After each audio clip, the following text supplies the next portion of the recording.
जय हिंद दोस्तों, आज हम लोग सीखेंगे दो चार वाले रैखिक समीकरण युग्म को कैसे प्रतिस्थापन विधि से हल किए जाते हैं। ठीक है, चलिए देखते हैं यहाँ पर क्या प्रश्न दिए गए हैं। प्रश्न है आपका समीकरण युग्म x प्लस वाई बराबर 7 और 12x प्लस 5y बराबर 7 को प्रतिस्थापन विधि से हल करें।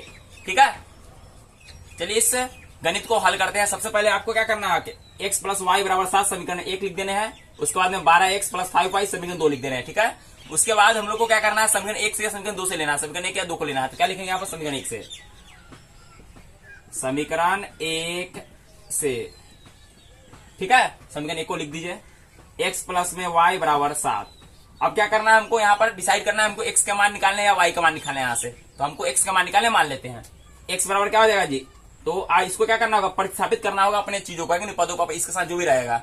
ठीक है ना, इसका गुणांक तक अगर गुणांक भी रहता है तो इसको भी आपको प्रतिस्थापित करना पड़ेगा दूसरे के, है कि दूसरे तरफ। ठीक है, चलिए क्या हो जाएगा जी 7, इसमें प्लस वाई दे जाएगा, माइनस वाई हो जाएगा। ठीक है, यहाँ से x का मान निकल गया एक तरफ से, है कि नहीं है, जैसे निकले है कि नहीं, x का मान निकल गया, इसको लेंगे इक्वेशन 3।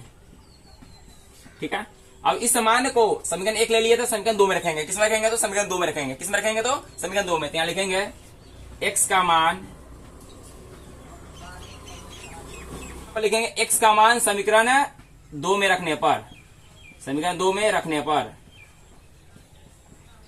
क्या समीकरण 2 जी, समीकरण 2 पहले लिख दीजिए, 12x प्लस में 5y बराबर में 7। यहाँ पर क्या रखना है, x का मान रखना है। तो 12 इंटू क्या हो जाएगा जी 7 माइनस y, ठीक है, प्लस में 5y बराबर में 7। ठीक है ना, इसको गुना कर दीजिए, 12 से कितना हो जाएगा 84, प्लस में 5y बराबर में 7। चलिए देखिएगा इसके आगे का कैलकुलेशन क्या होगा। ठीक है, यहाँ से कितना हो जाएगा 84 माइनस कितना आ जाएगा जी, कैलकुलेशन कीजिएगा इसका, तो कितना आ जाएगा जी, माइनस आपका 7y बराबर 7 आ जाएगा, यही ना आएगा जी क्या। चलिए देखिएगा आगे का, माइनस 7y बराबर हो जाएगा आपका 7, इसको उधर भेज दीजिए प्लस में, तो माइनस आपका 84, तो माइनस 7y के बराबर कितना हो जाएगा जी, कितना हो जाएगा माइनस 77। तो y बराबर कितना हो जाएगा जी, माइनस 77 बटे माइनस 7, कटेगा तो 11 बार में कितना कट जाएगा 11, तो y बराबर कितना आ जाएगा जी 11। ठीक है ना, y बराबर कितना आ जाएगा तो 11। चलिए अब देखेंगे इस y को मान को समीकरण 3 में डालने से मेरा x का मान भी आ जाएगा। ठीक है, यहाँ लिखेंगे y का मान समीकरण 3 में रखने पर। ठीक है, तो क्या लिखा हुआ है यहाँ पर, लिखा हुआ x बराबर क्या, इतना लिखा हुआ है, x बराबर 7 माइनस वाई लिखा हुआ है। क्या लिखा हुआ है, x बराबर 7 माइनस वाई लिखा हुआ है। यहाँ पर y का मान क्या डालना है आपका 11, तो x बराबर कितना हो जाएगा जी 7 माइनस 11, तो x बराबर कितना हो जाएगा जी, x बराबर हो जाएगा आपका -4। ठीक है, तो ये आपका हल जो होगा आपका आ जाएगा, x बराबर आपका -4 और y बराबर आपका आएगा 11, ये आपका आंसर हो जाएगा इसका। ठीक है, चलिए अब हम लोग दूसरा मैथ को देखेंगे, इसमें प्रतिस्थापन विधि आपको अच्छे से समझ में आ जाएंगे। चलिए देखते हैं, सबसे पहले क्या लिखने हैं हमको, 3x प्लस में 4y बराबर में 10, ये हो जाएगा आपका समीकरण 1। उसके बाद में साथ में क्या है जी 2x माइनस 2y बराबर में 2, ये हो जाएंगे समीकरण इक्वेशन 2। ठीक है, समीकरण 1 या 2 से आप ले सकते हैं, हम लेते हैं यहाँ पर समीकरण 1 से पुनः पिछले मैथ की तरह। ठीक है ना, लेंगे समीकरण 1 से, समीकरण 1 से लेंगे। ठीक है ना, समीकरण 2, चलिए समीकरण 1 को यहाँ पर लिखेंगे, 3x प्लस में 4y बराबर में 10। ठीक है, अब क्या करेंगे यहाँ पर हम डिसाइड करेंगे हमको मान किसके निकालना है, x का निकालना है कि y का निकालना है। ठीक है, तो हमको यहाँ पर x का निकालना है पिछले मैथ की तरह। ठीक है, तो क्या लिखेंगे 3x बराबर कितना हो जाएगा जी, क्या लिखेंगे 3x बराबर 10, इसको प्लस 4y है तो उसको बजेंगे उधर, माइनस आपका 4y हो जाएगा। ठीक है, ठीक है, अब यहाँ से क्या हो जाएगा जी, x बराबर कितना हो जाएगा जी 10 माइनस 4y बटे 3। प्रतिस्थापन का मतलब ये होता है जिसका आप मान अगर निकालना है तो उसको सब चीज त्यागना पड़ता है, आपका अपना गुणांक भी त्यागना पड़ता है। यहाँ इसका गुणांक भी यहाँ पर इसके नीचे आ जाता है कि नहीं है, ये ध्यान रखना है। प्रतिस्थापन का मतलब यही होता है। ठीक है, ठीक है ना, ठीक है, ये आपका हो जाएगा इक्वेशन 3। ठीक है ना, क्या हो जाएगा तो इक्वेशन, इस x के मान को जो समीकरण 3 हम लोग लिए हैं इसको हम समीकरण 2 में डालेंगे, समीकरण 1 ऑलरेडी ले चुके हैं। ठीक है, समीकरण 2 में डालेंगे, लिखेंगे x का मान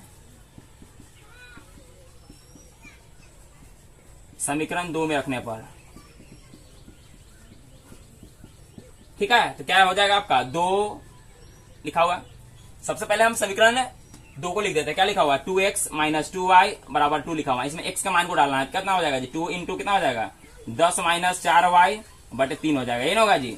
उसका क्या है जी माइनस 2y बराबर 2। चलिएगा हम लोग 2 कॉमन निकालेंगे। ठीक है ना, 2 कॉमन निकालने के बाद में क्या बचेगा जी, यहाँ से यहाँ से बचेगा आपका 10 माइनस 4y बटे 3 और इसका भी 2 खींचा जाएगा तो माइनस y, ठीक है, बराबर आपका 2। ठीक है, यहाँ से इसको है कि नहीं है, सोल्व करेंगे तो कितना हो जाएगा जी, यहाँ पर एलसीएम लेंगे तो 3 ही हो जाएगा आपका, 10 माइनस 4y और माइनस 3y, है कि नहीं है क्या जी। अब बराबर में 2, इसको इधर से उधर कर दीजिए, भाग में ले जाइए, है कि नहीं, तो यहाँ पर बटा 2 आ जाएगा क्या जी, ये आ जाएगा। ठीक है, यहाँ से क्या हो जाएगा, कट जाएगा, 1 आ जाएगा। ठीक है, यहाँ से इसका कैलकुलेशन कर दीजिए, कितना हो जाएगा जी, 10 माइनस 7y बटे 3 बराबर 1 हो जाएगा। ठीक है, कुछ नहीं है तो ये सेम लिखा जाएगा, 10 माइनस 7y बराबर हो जाएगा 3 में 1 से गुना कीजिएगा तो 3 एकम 3 हो जाएगा। ठीक है, तो यहाँ से कितना हो जाएगा, माइनस 7y बराबर हो जाएगा 3 माइनस 10, तो माइनस 7y बराबर हो जाएगा आपका माइनस 7, तो y बराबर कितना हो जाएगा जी, माइनस 7, अब प्लस में इसका गुणांक माइनस 7 है तो माइनस 7 कट जाएगा आपका, 1 आ जाएगा, y बराबर कितना आ गया जी 1। ठीक है, अब इस y को मान को समीकरण 3 में रखेंगे तो फ्रैक्शन आंसर आ जाएगा। ठीक है, x का, तो यहाँ लिखेंगे y का मान समीकरण 3 में रखने पर,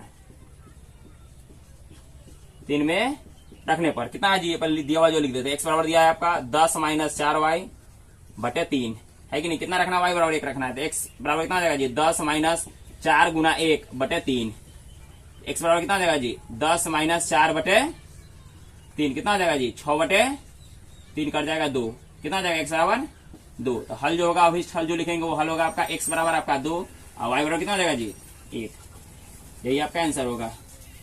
ठीक है, आई होप कि आपको समझ में आ गया होगा, पर समझ में दी। ठीक है, कोई प्रॉब्लम हो तो कमेंट में कमेंट जरूर करें। ठीक है।